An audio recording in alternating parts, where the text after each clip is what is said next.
Not every workflow requires combining data, but the most powerful ones often do because the full picture of your data usually lives across multiple systems, and combining data brings all of that context together. You're probably already doing this the manual way, where you export CSVs, open them up in Excel, and use a VLOOKUP to join all of that data together. Combining data in Parabola follows the exact same logic, it's just easier to set up, more reliable, and more repeatable. The goal of this lesson is for you to understand the fastest and simplest way to join data in Parabola, which is the same method that you'll probably use when you're building your first flow.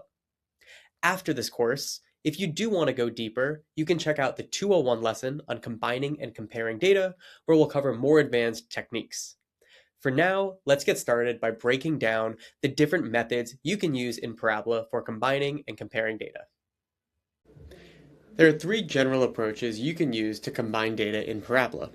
They include combining based on shared identifiers, stacking tables together, and comparing tables to find overlapping records. Now, in this course, we'll focus on the most common and generally most useful approach, which is going to be combining based on IDs.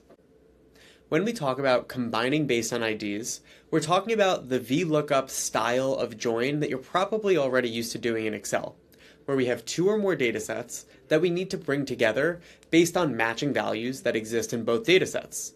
The real skill here is less about knowing what to click and how to prompt in Parabola, but more about being able to articulate what columns actually contain those identifiers. Usually it's something like an ID, a SKU, an email address, and oftentimes we might need to use more than one identifier to actually perform a join. And then also be able to describe how we want the data coming together. When we talk about how we want the data coming together, there's really four different approaches we can use to joining our data. Most commonly, we're doing one of the approaches you see at the top of this table, where we want to keep all of our rows from one table and then find the matching values from another table.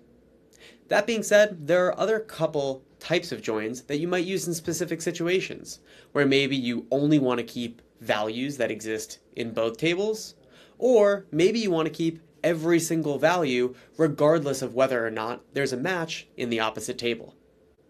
Let's take a look at one of those classic VLOOKUP style joins where we want to keep all of our records from one table and find the matching values from another. In this example, we'll use an employee table as well as a compensation table, and my goal is to bring the salary column into the employee table based on a matching ID. In this example, we have matching IDs for employee numbers 1 and 3, which means unfortunately for Rob, we're not going to be able to bring in their salary based on this join alone. When I match based on ID, we do successfully get the salary records for Sean and Olivia, IDs number 1 and 3, because we were able to find a matching identifier when we performed our join.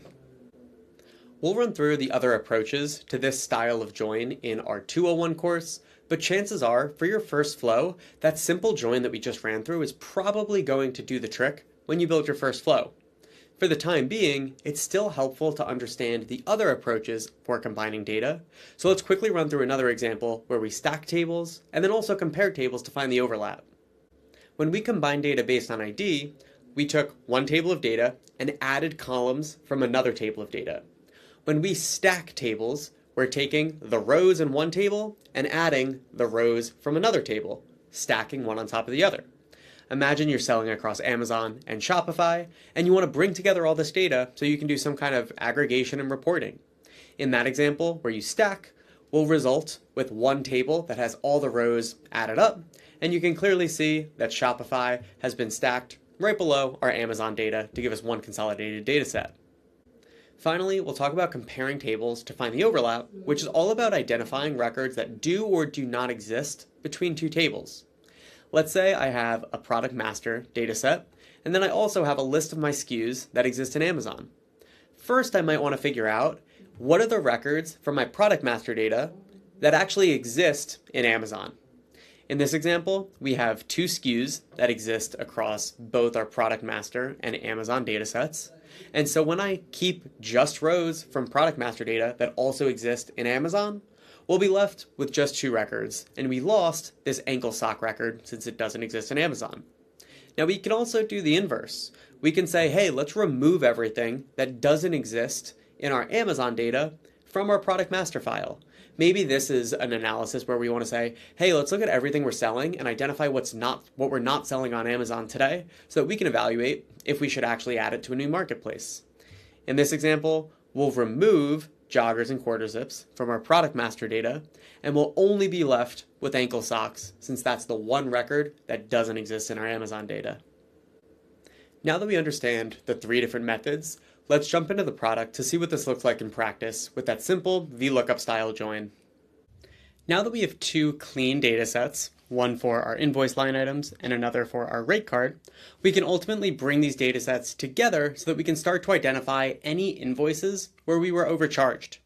Now, since Parabola has the ability to see what is in your data as you prompt the system, it could probably figure out exactly how we want to join this data if we just said combine these data sets.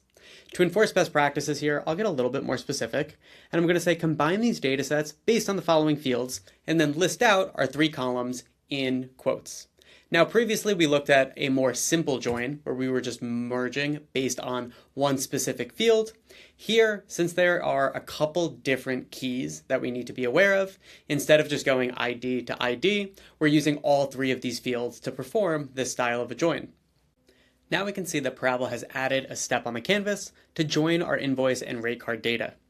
In the chat, it's going to give us a little overview of exactly what it did based on which keys it joined on.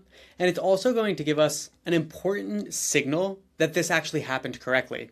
It's going to say we matched all 1043 rows in your data set. Now, a common question when you're combining data is, why do I now have way more rows than I expected in my resulting data set? A good thing for you to watch as you build are the number of rows that you're working with step by step. In our input data, we had 1043 rows, and in our output column, we had 1043 rows. That means, as we can see based on these bullets, that we kept all of our invoice rows, and we added the contract rate from our rate card data. If you start to see that you started with, let's say, 100 rows, and then all of a sudden after a join, you have 1,000 rows or 10,000 rows, probably a good signal that something didn't go quite right unless you were expecting that. If you see the number of rows change unexpectedly, you can always ask Parabola why that happened, and it'll give you insight to fix the join so that you ultimately get back to your desired number of rows. With our data sets combined, now we're ready to really transform this data and start to identify those overages.